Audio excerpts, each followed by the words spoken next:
Spread sunshine everywhere you go. চেষ্টা করেছিলাম জানেন, কিন্তু কোথাও সেভাবে ঠিক ফলপ্রসূ হলো না।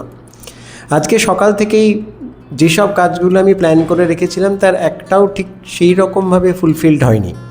সকালবেলা একজনের সঙ্গে একটা মিটিং ছিল অফিসের, উইকেন্ড থাকা সত্ত্বেও গেছিলাম, কিন্তু গিয়ে দেখি উনি নেই, একটা আর্জেন্ট কাজে বেরিয়ে গেছেন।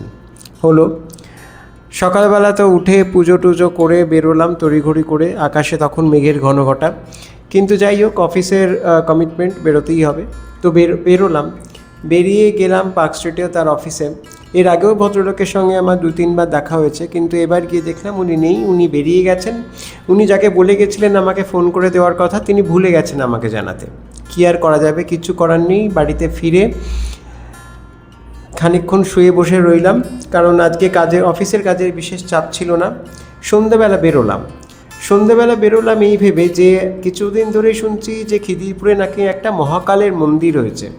তো এখন তো শ্রাবণ মাস চলছে, তাই ভাবলাম একবার ঠাকুর দর্শন করে আসি, কিন্তু কোথায় কি সে মন্দির আমি ওখানে গিয়ে খুঁজেই পেলাম না।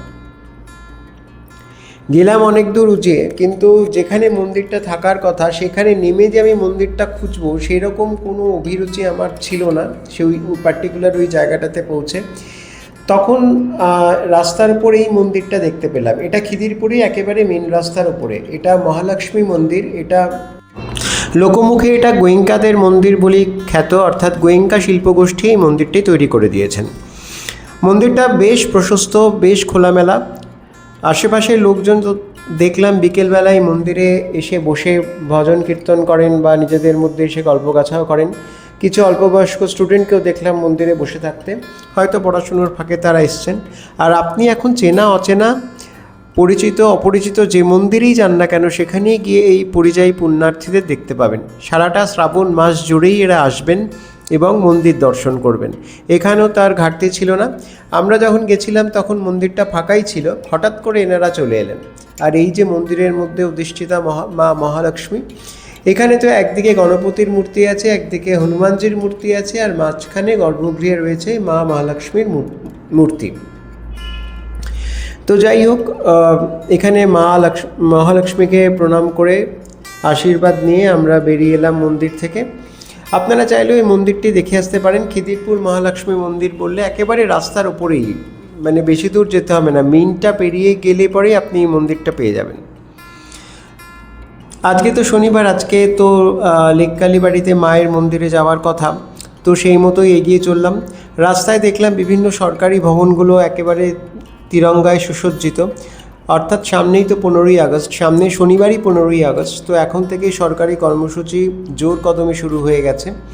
আর এই শিল্পান্ন বলে যে বাড়িটা হয়েছে, এটাতে ভাবছি একদিন আসবো, ভেতরে কি আছে একবার দেখতে হবে।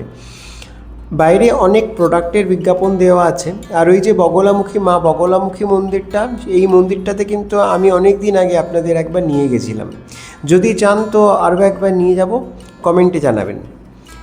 এখন চলছি হাজরা রোডে, ওখানে গোপালা বলে একটা রেস্তোরাঁ আছে। এটা ওই ইসকনের গোবিন্দামের মতোই, এখানেও আপনার ওই একদম পিওর নিরামিষাশী খাবার দাবার পাওয়া যায়। তো আমার তো এখন পিওর নিরামিষ খাবার আমি খাচ্ছি। আর এখানে ঢুকলে পরেই এই জগন্নাথ দেবের মূর্তিটা আমাকে এতভাবে আকর্ষণ করে যে কি বলবো। খানিকক্ষণ দাঁড়িয়ে প্রণাম করে তারপরে বুবু চলে গেল ওখানে অর্ডার দিতে। আমরা আজকে অর্ডার দিলাম আলুর পরোটা, মশলা কুলচা আর সয়াবিনের একটা তরকারি। সয়াবিনের তরকারিটাও এনারা খুব সুন্দর করেন। খানিকক্ষণ ওয়েটিংয়ের পর আমাদের খাবার চলে এলো। সেখান থেকে খাবার দাবারের প্যাকেটগুলো তুলে চললাম ডাঙ্কেল ব্রাউনের উদ্দেশ্যে। এটা একেবারে শরৎ বোস রোডের ওপরেই, অর্থাৎ আপনি সাদার্ন এভিনিউ থেকে যখন শরৎ বোস রোডে ঢুকছেন তখন হাতের ডান দিকেই এই দোকানটা পড়বে, ডাঙ্কেলস ব্রাউন বলে। এখানে তো আমি কিছুদিন আগেই যে আমার ডায়াবেটিক ফুড চার্টের যে একটা ছোট্ট ব্লগ করেছিলাম, সেখানেও জানিয়েছিলাম যে এই ডাঙ্কেল ব্রাউনস থেকে আমরা বিভিন্ন রকম টুকটাক খাবার দাবার কিনে থাকি যেগুলো নন ডায়াবেটিক। এখানে যেমন কেক, পেস্ট্রি এসবও পাওয়া যায়, তেমনি আবার আপনি যদি চান তো এখান থেকে আপনি নন ডায়াবেটিক খাবার দাবারও পেতে পারেন।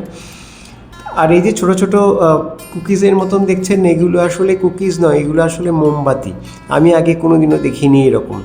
এখানে প্রচুর রকম জিনিসপত্র পাওয়া যায়। আপনি যদি কোনো দিনও চান তাহলে একবার দেখে আসতে পারেন দোকানটা, বিশেষ করে যারা সাউথ ক্যালকাটায় থাকেন।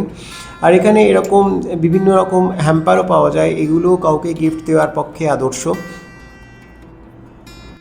সাধারণত দিওয়ালিতে তো এই ধরনের গিফটের আদান প্রদান চলতেই থাকে। সেখান থেকে কেনাকাটা শেষ করে চলে এলাম মায়ের বাড়ি। মাকে আজকে খুব সুন্দর একটা লাল বেনারসিতে সাজানো হয়েছিল, ভীষণ সুন্দর লাগছিল। আর আজ যেহেতু শনিবার, সেই জন্য মন্দিরে ভক্তদের আসা যাওয়া তো চলছেই, তার তো কোনো বিরাম নেই। আর মাও অকাতরে তার আশীর্বাদ দিয়ে চলেছেন তার সমস্ত সন্তানদের। এখানে বেশ কিছুক্ষণ দাঁড়ালাম, দাঁড়িয়ে যাব একটা নতুন দোকানে। মাঝপথে তাতাইকে তুলতে হবে ওর জিম থেকে, যাব একটা নতুন দোকানে, তার নাম হচ্ছে ফুচকা ম্যান। এই দোকানটা কিছুদিন আগে দেখেছি আমি, একটা ছোট্ট দোকান, ওই ডাঙ্কেল ব্রাউন দোকানটার ঠিক উল্টো দিকে ছোট্ট একটা দোকান, তার মধ্যে একটা মেয়েই কাজ করছিল। দেখেও খারাপ লাগছিল যে এত রাত হয়ে গেছে তবুও মেয়েটা একা একা কাজ করছে। ও বললো সহকর্মীদের ছুটি হয়ে গেছে, তারা চলে গেছে। এখানে বিভিন্ন ধরনের ফুচকা, চাট এইসব পাওয়া যায়। তো এখান থেকে আমরা দুজন, আমি আর বুবু, এক প্লেট দই ফুচকা নিয়ে খেলাম, তিনটে করে। আর তাতাই একটা পুটিন বলে একটা জিনিস খেলো, সেটা আমি আগে কখনো খাইনি। যাই হোক, আজকের এই অগোছালো দিনটা কোনোভাবে শেষ করলাম। যদি ব্লগটা ভালো লেগে থাকে সাবস্ক্রাইব করে পাশে থাকবেন। আজ আসি, নমস্কার।